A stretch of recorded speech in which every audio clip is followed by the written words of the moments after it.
Halo kawan-kawan, di sini saya akan memaparkan hasil kerja saya yang berjudul Operasi Ekonomi Pembangkit Tenaga Listrik. Sebelumnya perkenalkan, nama saya Rolim Danianus IT, NIM 522313121. Oke, langsung saja.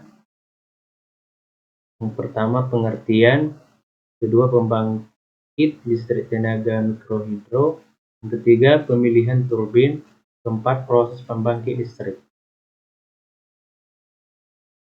Oke. Operasi ekonomi pembangkit tenaga listrik memainkan peran penting dalam memenuhi kebutuhan energi yang terus berkembang seiring dengan pertumbuhan ekonomi dan urbanisasi. Pembangkit tenaga listrik menggunakan berbagai sumber daya, baik terbarukan seperti tenaga air, angin, dan matahari, maupun tidak terbarukan, seperti batu bara, gas, dan nuklir.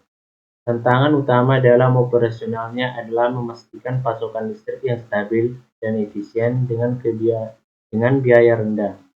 Sambil menjaga keberlanjutan lingkungan, penggunaan energi terbaru menjadi penting untuk mengurangi ketergantungan pada sumber filosofi yang terbatas. Faktor eksternal seperti harga bahan bakar, kebijakan pemerintah, dan perubahan iklim yang juga memengaruhi operasi ekonomi pembangkit listrik. Pengolahan pembangkit yang efisien sangat penting untuk mendukung pembangunan ekonomi yang berkelanjutan dan memastikan kestabilan pasokan listrik di masa depan.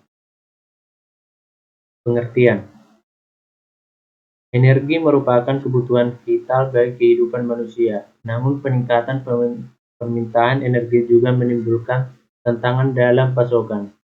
Sebagian besar masyarakat masih bergantung pada bahan bakar fosil yang semakin menipis.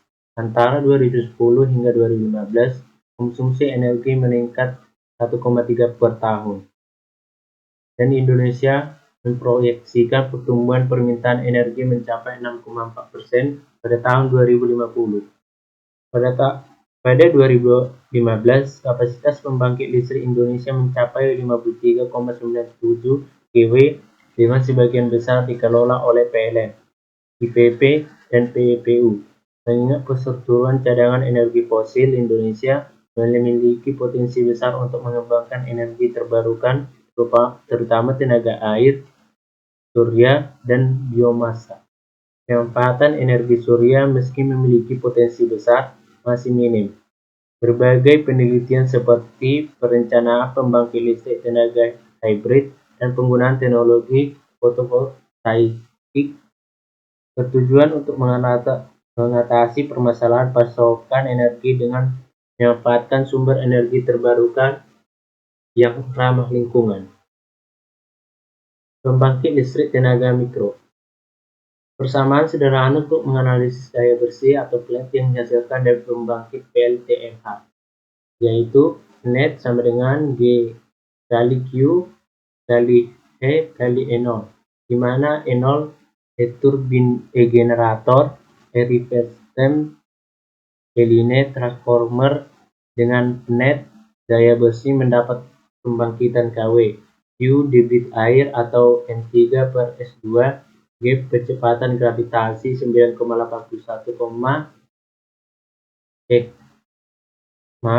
M per S2, heat efektif M atau M, E0 efisiensi dari sistem, turbin 0,70 sampai 0,85, tendangan dari jenis turbin yang dipakai, generator dengan 0,80 sampai 0,95 tergantung dari kapasitas generator, reverse system 0,97, line 0,90 sampai 0,98 tergantung dari panjang transmisi, transformer 0,98. Didasarkan pada fakta bahwa air mengalir di area dengan volume ketinggian sangat cukup, istilah pada total nilai air mengalir satuan waktu dan perbedaan ketinggian area aliran ke fasilitas dikenal sebagai tinggi atau tinggi air terjun. Mikrohidro juga dikenal sebagai sumber daya putih. Jika terjemahkan secara kasar, kita dapat mengatakan bahwa energi putih. Berdasarkan daya yang dapat dihasilkan, pembangkit listrik tenaga mikro merupakan pembangkit listrik tenaga air yang mampu menghasilkan listrik dalam kisaran 5 hingga 100 kW dan biasanya bertindak sebagai pemasok listrik kecil, hidromasuk, volume atau induksi perdesaan lainnya yang tidak lagi beroperasi. Berikut gambarnya. Pemilihan turbin. Pemilihan turbin air dibagi menjadi dua jenis. Yang pertama, turbin input. Menggunakan tekanan air untuk memutar rotor dengan aliran air yang menghasilkan energi kinetik. Jenis turbin ini termasuk turbin aliran silang dan turbin Pelton. Kedua, turbin reaksi. Penggunaan energi kinetik dan tekanan yang konversi dalam impeller seperti pada turbin tipe Kaplan dan Tankis yang bekerja dengan aliran air yang terus-menerus. Berikut tabel jenis-jenis turbin. PLTMH yaitu satu sistem yang pembangkit tenaga listrik yang menggunakan sumber air sebagai tenaga energinya. Paling sedikit mempunyai komponen sebagai berikut, yaitu yang pertama, bendung pengalihan dan saluran masuk. Yang kedua, tangki simetasi. Tiga, saluran atau pipa air bertekanan. Selanjutnya, tangki destinasi atau tangki tekanan. Kelima, pipa ekspres atau pipa tekanan. Keenam, rumah generator atau pembangkit tenaga listrik. Ketujuh, turbin air dan sistem transmisi mekanisnya. Delapan, mengalih beban atau pengontrol turbin serta validasinya. Kesembilan, generator, jaringan listrik dan sistem distribusi. 11, sambungan rumah ke pembatas atau meter. Skema tata letak umum PLTMH. Jenis kincir air tidak dibatasi, namun pengertian sistem PLTMH tidak mencangkup penggunaan kincir air atau penggunaan energi air tanpa memberikan tekanan. Instalasi di rumah bukan merupakan bagian dari penatapan PLTMH. Beri gambarnya. Proses pembangkit listrik. Listrik dihasilkan memutar generator sinkron untuk menghasilkan arus bolak-balik 3 fasa. Tenaga mekanis untuk memutar generator dapat dari motor, menggerakkan generator yang pada gerak prime mover. Mesin yang bisa digunakan untuk menggerakkan generator yaitu mesin diesel, turbin uap, turbin air, dan turbin gas. Motor penggerak generator mengubah energi primer menjadi energi mekanis untuk menggerakkan generator. Konversi energi primer menjadi energi mekanis menghasilkan produk samping seperti limbah dan kebisingan, yaitu harus dikelola agar tidak menimbulkan masalah lingkungan. Dari segi teknik dan ekonomi, biaya pembangkit tenaga listrik, khususnya bahan bakar, merupakan unsur biaya penyediaan tenaga listrik yang paling besar. Pertama, pusat pembangkit PLTA atau listrik tenaga air. Yang kedua, pusat pembangkit PLTP atau listrik tenaga panas. Yang ketiga, penurunan tekanan sedang terjadi pembangkit listrik tenaga nuklir atau PLTN. Dapat dilihat pada gambar di atas. Terlihat beban atau puncak listrik tertinggi terjadi antara pukul 16 hingga 00.00 pada cuaca cerah summer, sekitar 11,5 GW pada musim hujan winter besarnya 15 GW.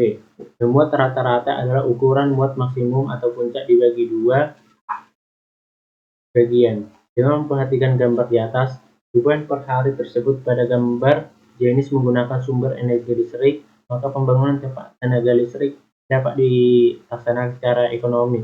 Menentukan jenis kinerja mekanis pusat kelistrikan. Diagram beban harian yang diperhitungkan. Contoh untuk mengatasi beban rata-rata yang terbaik adalah menggunakan pembangkit listrik tenaga air yang memiliki biaya operasional harian yang rendah tetapi pembangunan awal yang besar dan mahal. SM antisipasi mengatasi beban puncak. Disarankan menggunakan tempat energi termoelektrik, terutama dengan penggerak mesin diesel. Kesimpulan, energi merupakan salah satu kepentingan utama dalam kehidupan manusia. Meskipun permintaan kebutuhan semakin tinggi, merupakan kesejahteraan manusia. Hal ini menyebabkan permasalahan pasokan energi. Yang pertama, mikrohidro, yaitu pembangkit menggunakan tenaga air skala kecil dengan batasan kapasitas antara 5 kW sampai 1 kW per unit. 1 MW per unit. Syarat dasar dari pembangkit listrik tenaga air skala kecil adalah adanya air mengalir dan beda ketinggian. Turbin ini berfungsi untuk aliran sungai, begitu juga dengan aliran irigasi tidak bisa digunakan di Indonesia. Yang kedua, peningkatan kebutuhan energi listrik tidak hanya mempengaruhi oleh besar jumlah penduduk suatu wilayah, namun juga oleh aktivitas perekonomian penduduk yang terus meningkat untuk kepentingan sehari-hari. Dengan meningkatkan aktivitas perekonomian, kebutuhan akan energi listrik juga meningkat.